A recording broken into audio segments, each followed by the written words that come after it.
每天10分鐘投資好輕鬆，大家好，歡迎收睇8月19號星期三嘅開市起跑線。恒生指數低開84點後，跌幅一度擴大至超過200點，最低見到25,240點，不過午後倒升。恒生指數全日收報25,471點，微升17點，升幅0.07%。大市全日成交額2,555億。國企指數收報8,453點，升13點，升幅0.2%。恒生科技指數收報4,739點，跌42點，跌幅0.9%。南亞資金淨買入港股140.02億港元，其中淨買入盈富基金35.09億，阿里巴巴24億，中芯國際11.8億，建都積層板8.87億，兆易創新5.69億，智普5.01億，藥明生物4.35億，長飛光纖光纜2.91億，華虹宏力1.84億。據統計，南亞資金已經連續6日淨買入中芯國際，共計49.33億；連續5日淨買入騰訊，共計79.96億；連續3日淨買入智普，共計34.96億。技術上，恒指最高見到25,518點，繼續受制於10天線25,558點同20天線25,529點阻力，仍需留意能否守住100天線25,176點。A 股收市個別發展，上證綜合指數連續3個交易日做好，收市報3,990點，創5周新高，升7點，升幅0.2%。深成指收報14,622點，跌81點，跌幅0.6%。創業板指收報3,705點，跌34點，跌幅0.9%。滬深兩市合共成交額2.41萬億元。A 股人形機械人第一股宇樹科技將喺今日喺上交所科創板上市，發行價格係每股150個8人民幣，發行數量就係4044.64萬股，集資總額60.99億元。網上發行最終中籤率只係0.018%。咁喺 Hyperliquid 平台上追蹤宇樹科技嘅永續期貨合約，喺星期二交易價格大約係100美元，隱含嘅估值達到405億美元，以宇樹科技 IPO 估值90億美元計算，預示掛牌首日股價升幅達350%。宇樹科技喺首次公開發行股票科創板上市公告書中更新咗上半年嘅業績，營業收入11億5200萬元人民幣，按年增長48.5%，淨利潤2億7400萬元。去年同期就虧損3202萬，扣非後嘅淨利潤係2億4400萬，按年下降19.3%。人民幣對美元中間價按日下調32點，報6.7905對1美元。聯通公布咗2026年6月底至6個月中期業績，由於利潤階段性大幅承壓，公司自2020年以嚟首次停派中期息，但喺算力同自算新動能上依然維持咗雙位數嘅高增長。期內淨利潤係94億6800萬元人民幣，倒退34.6%，每股盈利0.31元。公司稱受增值稅同埋人工成本投入同比大增19.3%，影響盈利短期承壓，預計全年利潤降幅將明顯收窄。董事會並未宣派中期股息，而對上財年同期就派每股28.41分。上半年營業收入係2013億，按年升0.6%，喺行業整體增長面臨挑戰嘅情況下，表現尚算穩健。其中服務收入係1779.6億，按年下降0.2%。銷售通訊產品收入就係234.08億，按年增加7.2%。銷售通訊產品毛利7億9千萬元，算力收入419億，按年增長13%。其中自算中心收入增長11%，智能計算收入增長9%。上半年嘅資本開支合計係240.8億元，算力投資佔比提升至37%，投資額按年提升超過80%。經營活動所產生嘅淨現金流入係329.4億元，按年升13.9%。86.6，創近年新高。扣除資本開支之後嘅自由現金流係88.6億元，按年增長0.9%。小米發布咗2026年第二季度業績，雙軌業務表現分化，受制於全球記憶體等晶片核心零部件成本持續攀升，以及傳統手機需求疲軟，核心手機業務利潤顯著承壓，拖累非國際財務報告準則 non-GAAP 經調整淨利潤同比大幅下滑42.58%至62.19億元人民幣，表現略遜於市場預期嘅63.1億元。小米第二季度實現營收1089億，再超千億，但同比就下滑6.1%，略高過市場預期嘅1083.3億元。手機乘 AIoT 收入係840億元，下滑11.3%。互聯網服務業務維持穩健，收入90億元，全球月活用戶再創歷史新高。第二季度小米汽車交付量就達到104199部，按年係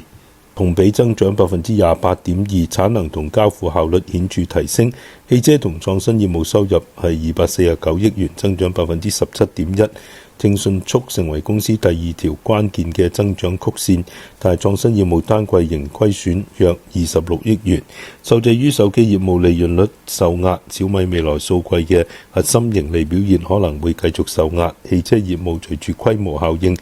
顯現，預計未來數季每部車嘅固定成本攤薄將有所改善。百度發布咗2026年第二季度財報，顯示其面臨新舊動能交替嘅結構性陣痛，整體業績遜於市場預期。季度總營收係313億元人民幣，下滑4%，低過預期嘅319.5億元。常規業務收入252億，下跌4%。咁其中在線營銷營收係131億，同比大跌19%。消費者日益轉向其他 AI 聊天機器人或者係抖音等短影音平台進行搜尋，對百度嘅傳統搜尋廣告構成咗結構性衝擊。AI 業務收入125億，已經連續兩季佔常規業務比重過半，但增長冇辦法填補傳統收入嘅減少。AI 雲基礎設施收入73億，同比增長50%，其中 GPU 雲同比增長283%，增速比第一季度嘅184%進一步加快，並已連續4個季度實現3位數增長，反映市場對大模型公有雲算力嘅強勁需求。不過 AI 應用收入只係增長3%至25億 ，AI 原生營銷服務收入26億元，基本持平。季度 non-GAAP 純利同比係下跌46.3%至25.73億元人民幣，經調整每 ADS 利潤係7個2毫二，遠低過預期嘅9個7毫半至9個8毫4，毛利率39%，下滑4.9個百分點。高成本嘅智能雲投入推高咗營業成本，資本開支就係114億元，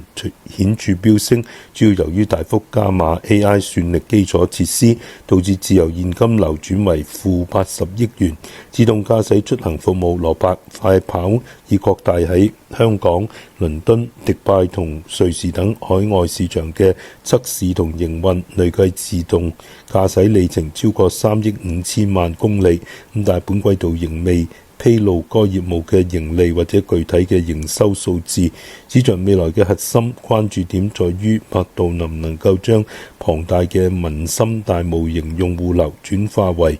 高毛利嘅商業化軟件或訂閱收入，以重回增長軌跡。平安健康醫療公布咗2026年6月底至6個月中期業績，結構優化成效顯著，企業建管同商保協同雙輪驅動 AI 醫療正式進入利潤貢獻。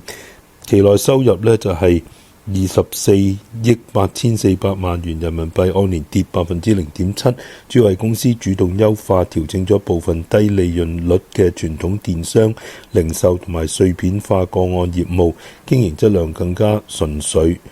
純利2億1900萬元，升63.5%。期內經調整淨利潤係2億2700萬，按年增37.7%，毛利9億5700萬，按年升13.9%，毛利率38.5%，按年就增4.9個百分點。公司維持唔派發中期股息嘅慣例，資金流轉喺深化醫療協同同埋線下3公里網絡佈局。香港中華煤氣公佈2026年6月底止6個月中期業績營業額295.26億元，按年增長7.3%，純利36億4千萬元，按年增長22.8%，主要受惠於旗下綠色燃料聯營公司怡思來貢獻咗5億5300萬港元嘅盈利，去年同期就係虧損2億1千萬元。上半年佢嘅 SAF銷量係達到32萬噸，按年翻倍，並已計劃擴建大灣區同佛山基地，長線產能朝住122萬噸衝刺，每股盈利19.5仙，派中期息12仙，按年持平。管理層喺業績會上強調，集團需要審慎理財，短期內未必會因半年多賺而調整派息，長線就需要觀察全年同未來數年嘅業務進展。美國總統特朗普表示未有同伊朗進行會談。中東局勢發展令投資者保持警惕，油價持續上升，加上環球債息攀升，美股連續第3個交易日下跌，納指跌355點，跌幅1.3%，收報26,289點；標普500指數跌53點，跌幅0.7%，報7,691點；道指下跌116點，跌幅0.2%，報53,343點；費城半導體指數重挫628點，跌幅5%，收11,992點。恐慌指標 VIX 指數上升0.65點，或4.3%至15.84點。反映中概股表現嘅納斯達克中國金融指數下跌63點，跌幅1%，收報6,256點。大部分板塊下跌，其中科技股領跌，能源股就領漲。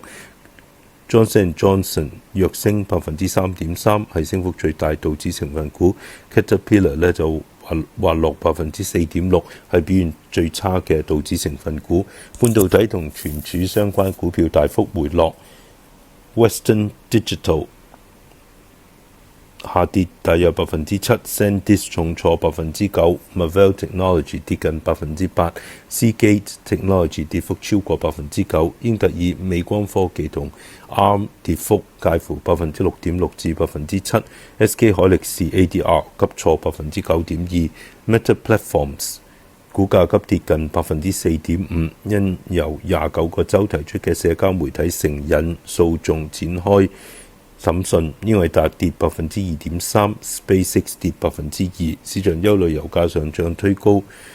通脹，美國10年期債息一度續漲2.39個基點至4.7458厘，係2025年初以嚟高位。30年長債孳息就上揚3個基點至5.3361厘嘅2007年以嚟新高。美國7月工業生產按月上升0.2%，低過預期升0.3%。6月升幅就向上修訂至0.3%。7月產能利用率由6月嘅76.2%升至76.3%，符合預期。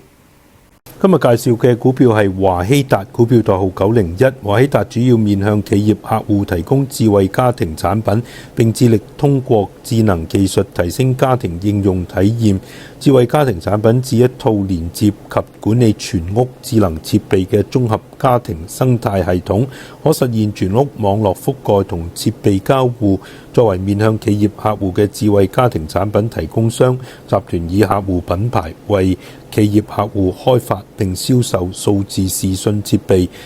同埋網絡通訊設備，並提供系統平台及服務。其解決方案可讓用戶借助雲技術、物聯網同 AI 技術嘅應用，利用集團嘅數字視訊設備，例如流媒體終端、音箱、投影儀及攝像頭，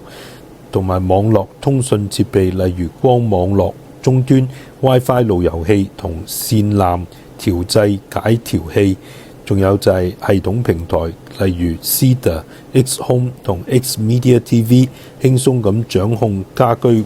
居家環境。根據弗洛斯特沙利文嘅資料，喺面向企業客戶嘅全球智慧家庭產品市場中，按2024年收益計，集團係全球第8大提供商，亦都係中國大陸第3大提供商，市場份額係2.7%。按2024年市場規模計，全球企業智慧家庭產品市場佔全球智慧家庭產品市場總額大約係14.7%。AI 技術嘅興起同逐步發展成熟，推動家庭場景由智慧家庭向 AI Home 嘅變革，實現由被動響應轉向主動服務，通過智能化、個性化同自動化技術，為消費者喺生活便利、家庭節能、安全增強、健康管理、設備協同等方面帶嚟提升。同時 Meta 已經成為智慧家庭設備嘅主要標準，可提升不同生態系統之間嘅互聯互通。喺2024年 Meta 喺全球嘅滲透率已經達到大約30%，而且預期到2030年將進一步上升至50%。集團遵循該趨勢，加速產品開發，並以升級網絡通訊同數字視訊設備，具備 Meta 設備連接、邊緣計算、環境感知等功能。另一方面，集團已經完成家庭智能體 Cedar 研發並可投入量產。Cedar 支持視覺識別、語義理解同埋自然語言交互等功能，使用戶能分析設備拍攝嘅圖像，並透過語音同文字指令控制家電。預計 Cedar 將會喺2026年第4季度開始產生收益。集團早前發出咗盈喜，預期截至2026年6月30日止6個月錄得收入較2025年同期15億3600萬元人民幣增加介乎30%至40%，主要由於區域需求增加及產品售價上升。淨溢利就比2025年同期1億0300萬元增加介乎7%至8%。主要由於收入增加同集團喺優化產品組合同提升供應鏈管理方面嘅持續努力。展望未來，隨住智慧家庭硬件功能持續豐富、性能不斷提升，消費者對於配置更高嘅智慧家庭終端同先進網絡解決方案嘅需求將不斷提升。預計全球智慧家庭產品市場喺2029年將達到2382億美元，2024至2029年期間嘅複合年增長率達到21.9%，建議買入價72蚊，目標82蚊，指示位68蚊，個人冇持有上述股票。